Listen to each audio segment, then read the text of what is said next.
Assalomu alaykum qadrli obunachilar. Mana bugun 2025-yil 24-may haftaning shanba kuni xumdonni ichidan video olyapmiz. Ko'rib o'tganlaringdek bu xumdonni ichida tayyor pishgan holatlari, sinovlari o'ta kam, yo'q hisob sinovlari. Yuklanganda ham sinovlar yuklanmaydi. Mana shunday holatda yuklanadi. Mana tashlanganlari.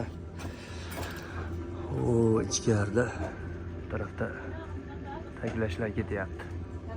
Ko'rib o'tganlaringdek ranglari atlasni sariq holatda ovozlarni eshitib o'tamiz. Bemalol irg'itilaveradi ishlar. Xudo xolasa o'ta mustahkamidan so'raganlar uchun, sho'ri yo'g'idan so'raganlar uchun sho'ri yo'q, o'ta mustahkam. Hozir ranglarni ko'rsatib o'tamiz. Baquvvatliklarni ovozlariga ahamiyat berasizlar. Necha marta irg'itilsa ham udar bilan sinmaydi. Burchaklari ham uchib qo'ymaydi, xudo xolasa. Kimga shunday ishlar kerak bo'lsa, pastdagi raqamlarga bemalol aloqaga chiqsalar